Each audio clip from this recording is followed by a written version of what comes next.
Thank you.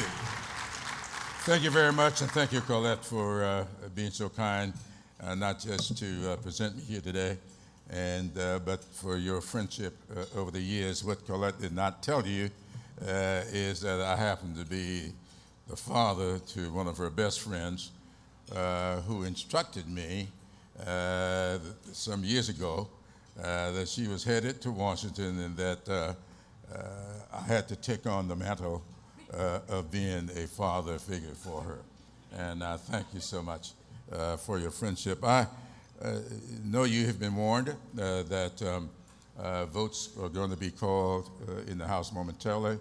So I'm not going to get into the way I usually try to kick off a speech, and I want to go directly to a few points I would like to make to you today because of the fact that diversity is something that's on your mind. I mentioned that my daughter, and Mignon and Colette are very good friends. I have two other daughters. Mignon is my eldest. At this point in our life, I started saying eldest. I used to say years ago she's my oldest, but she's reached a point where I need to clean that up a bit. So she's my eldest. Mignon is a very independent young lady. In fact, we were in business together for about 10 years. And in spite of her independence, she is very, very sort of deferential to her parents. I don't think that she's ever spoken a word back to me or her mother. But when we were in business together, we published a newspaper. And we would sit down and we would sometimes talk about how the next edition should look, what should be the front page, and how we should lead the stories. And when we had disagreements, she would listen attentively, and we would discuss it pretty thoroughly. And then I would sometimes exert my fatherhood privileges and let her know what the final edition should look like. And she would listen. But then the next week, the paper would be published, and I would look at it, and she had not done a thing that I suggested, and it was exactly the way she laid it out. Well, that's the way she is. I have a second daughter who is 7 years younger, Jennifer. Jennifer is married. She has two children, one a college graduate, the other a senior in college. For some reason, Jennifer seems to always seek approval. She would call me periodically, asking me how she should do certain things or what I think about certain things. I would often say to her, now, Jennifer, go ask your husband. I give you away.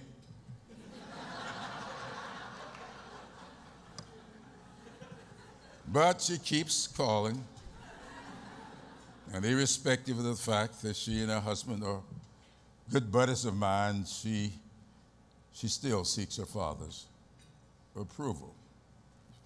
My youngest daughter, who is 4 years younger than Jennifer, is Angela. Angela's married with two children. No matter what comes up, it's all right with Angela. You say something that she never talks about, nothing seems to bother Angela. I call her my free spirit. Now, I point that out to you today because those three daughters of mine, though they were born and raised in the same household, same parents, as far as I know, They're different. Totally different personalities. As a result, I treat them differently. I don't treat Angela the way I treat Mignon or Jennifer the way I treat them because their needs are different. And so I try to treat them according to their needs. And I think that one of the big problems we have, this whole issue of diversity, is we very often get what we ought to be doing mixed up with treating people equally. Sometimes, in order to treat people fairly, you have to treat them differently. It would be unfair to Jennifer to treat her the way that I treat Mignon. And what we ought to be doing in society is seeking a way to have fairness in our interactions with one another. And in order to do that, we ought not be too upset when there is different treatment. I would hope that those of you who are in this field will begin to look more closely at the word equity as opposed to equality. If we were to deal with each other with that as the foundation upon which we build relationships, I do believe we would get much better results. And so diversity means a lot of different things to a lot of different people. But in spite of it all, it seems to me that in order for us to move forward in a society as diverse as ours, we should keep in mind those individual differences. And I call it mention my wife. My wife and I celebrated our 57th wedding anniversary this past June 24th.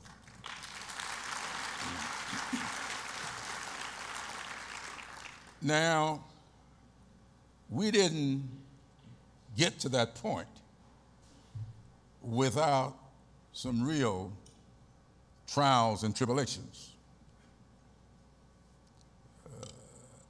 We had one of our early disagreements back several years ago when the whole issue of school integration was sort of the thing of the land. In fact, I'm going to be meeting this afternoon with a group over in Virginia who will be looking for ways to honor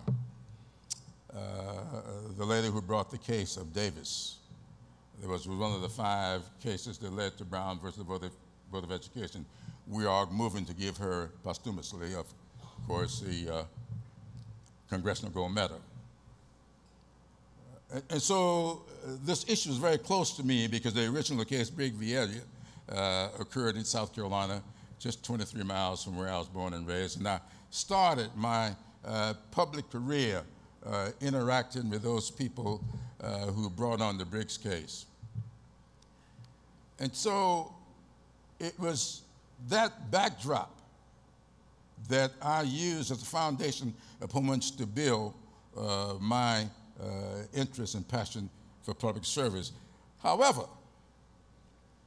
when Swan v. Mecklenburg was decided, it was a case that ordered busing to integrate the schools of Charlotte, North Carolina.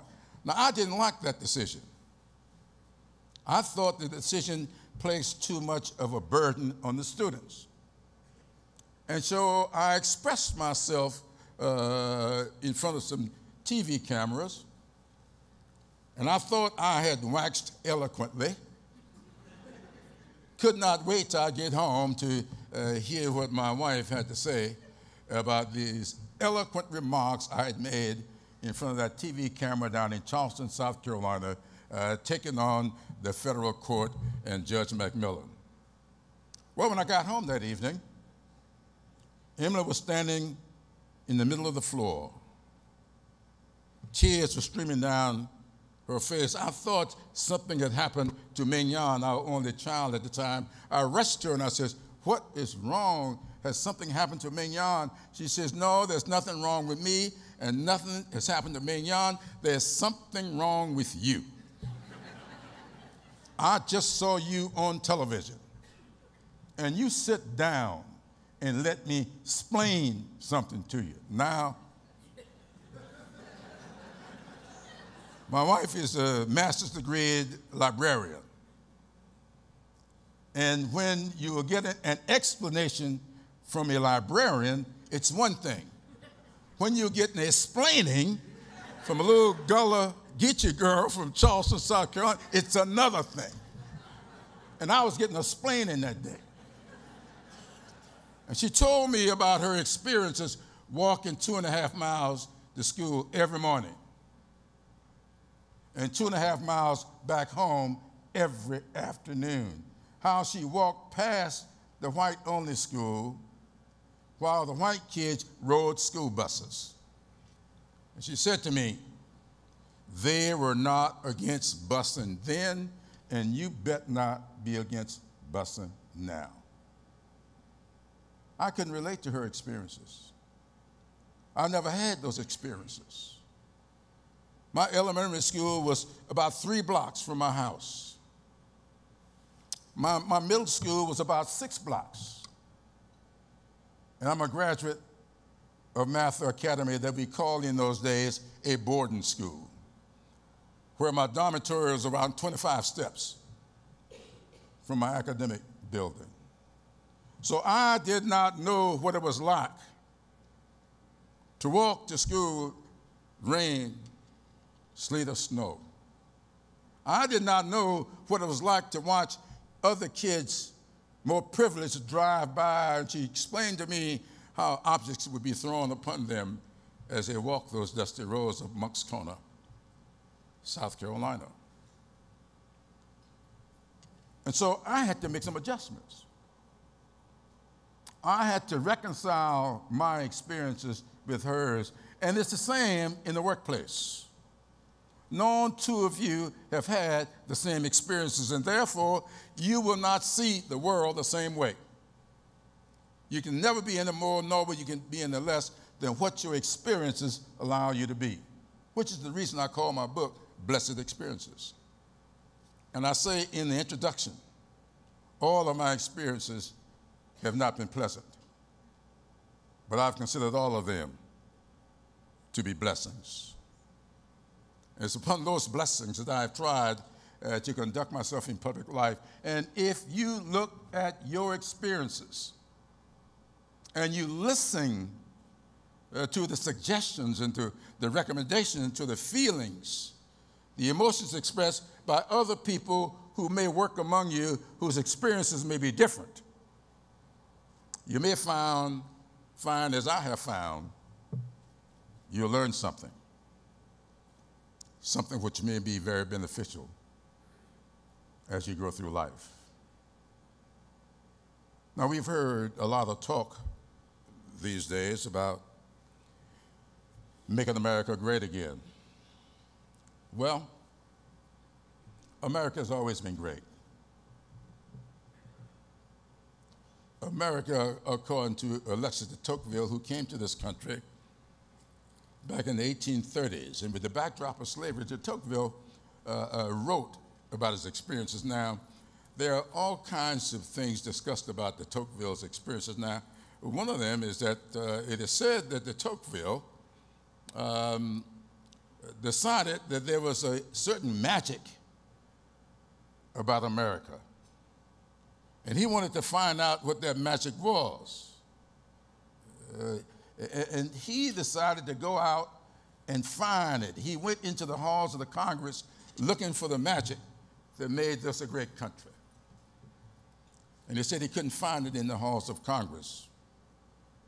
He said he went into the city and county council chambers across the country looking for the magic, and he could not find it. It said that he went to our colleges and our universities looking for the magic that made this country great, and he could not find it. He said it was not until he went into our places of worship that he found the magic that's made this country great. And supposedly de Tocqueville wrote, America is great because its people are good. And if the people of America ever cease to be good, America will cease to be great. There's a lot of debate among the historians as to whether or not he ever made that expression. I don't know. But I do know this. He wrote a book called Democracy in America. And you will find this in the book, which I keep periodically on my desk at home. He wrote, America is not great because it's more enlightened than any other country. America is great because it's always been able to right and repair its faults. I'll leave that thought with you because Abraham Lincoln did not find slavery to be enlightening,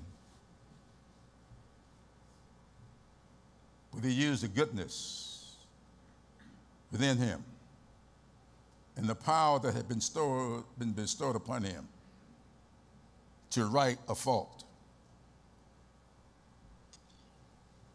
Harry Truman did not find it enlightening for our armed forces to be segregated. So he used what goodness that was within him and the power that had been bestowed upon him to desegregate the armed forces. Lyndon Johnson did not find it enlightening for people who work honorably and honestly to be discriminated against. So he found what goodness he had within him, and he used the power that had been bestowed upon him to move the Civil Rights Act of 1964 into law, the Voting Rights Act of 1965 into law, the Fair Housing Law of 1968. I know this, that all of us are endowed with a certain degree of goodness. By virtue of the positions that you hold, you have a certain degree of authority. What is at stake in this country today is whether or not we will allow our goodness to enable us to use our authority to repair what faults may exist in our society. Thank you and Godspeed.